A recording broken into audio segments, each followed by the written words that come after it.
Hello，大家好，今日係會分享，即使一個小焗爐，亦都可以整出一個脆皮燒肉。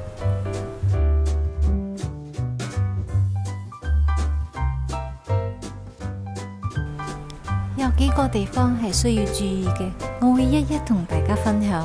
買咗一塊五花肉返嚟，成功嘅第一步，你要確定五花肉嘅厚度一定要一樣。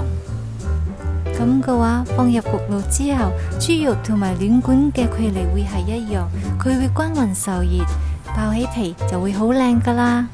如果買返嚟嘅時候個厚度係唔同，你可以切平佢，還是晾高佢。第二步就要喺豬皮方面落功夫。首先我係會攞豬皮去十嘅原因係因為比較容易插窿。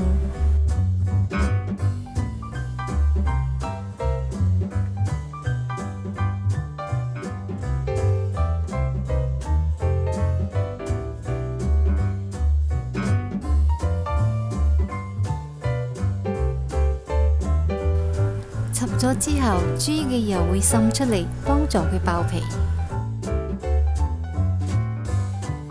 插嘅時候要夠密，唔好插得太深，唔好插穿個豬肉。插得太深，個豬油會滲返入個豬肉度，咁豬皮就唔會爆得靚。淨係烚豬皮，點解唔烚埋個豬肉呢？因為我用焗爐仔，焗嘅時間比較長，先至可以爆得到皮。如果肉係烚過嘅話，陣間再焗，個肉就會好鞋噶啦。下一步就係準備佢嘅醃料啦。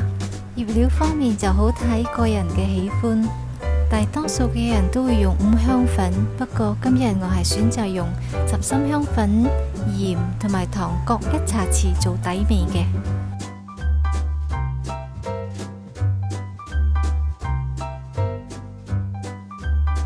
我會先戒2刀，令中間嘅肉都可以醃到。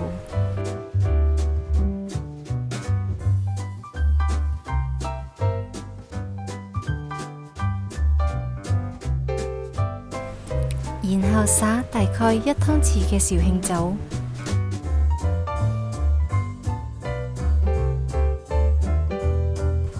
同埋頭先調好咗嘅醃料。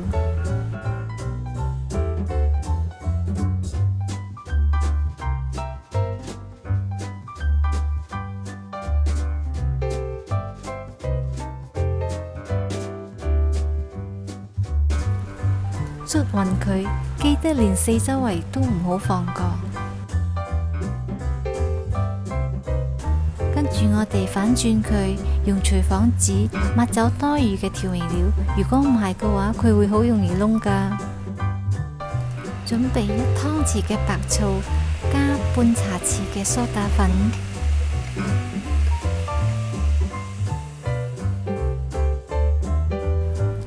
佢哋喺皮嗰度，因為有化學作用，令佢爆皮嘅時候會更加脆。跟住用啲鹽去捽個皮，因為啲鹽會將個皮嘅水分逼出嚟。跟住我就會插支竹籤，等佢焗嘅時候就唔會縮。用錫紙整個兜包住個肉。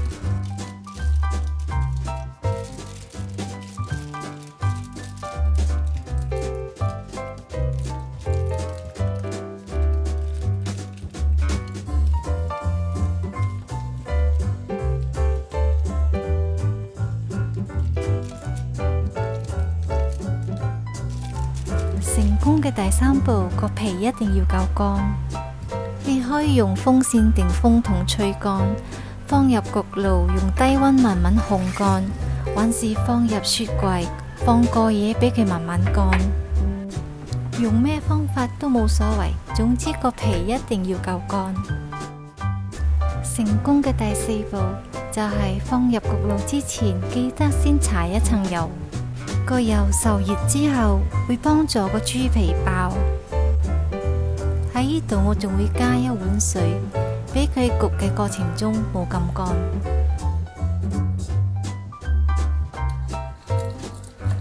成功嘅第5步就係放入焗爐暖管嘅正底下，咁個焗爐仔就有足夠嘅熱力去爆嗰個皮啦。仲記唔記得成功嘅第1步係要將豬肉放得平？而家個豬皮就會均勻受熱啦。而家我就轉去200度焗佢半粒鐘俾佢熟。而成功最後嘅1步就係喺最後嘅10到15分鐘調到最高嘅熱度，逼晒啲油出嚟，焗爆啲皮。我嘅焗爐仔淨係可以去到230，如果你哋可以去到更加高就更加好啦。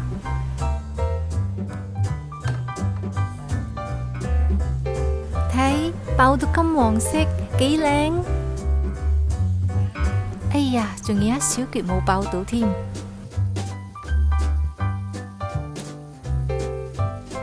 我用錫紙冚住已經爆好咗嘅部位，避免佢燶，焗多5分鐘。嗱，而家就 perfect 啦！哇，好香啊！用10心香粉，果然係香過一般嘅5香粉。最後我要提醒，每一個屋企嘅焗爐都唔同，所以你都要依翻自己嘅焗爐去調整下，咁樣就會好 perfect 噶啦。其實我大大話話都試咗4次先摸熟我呢個焗爐，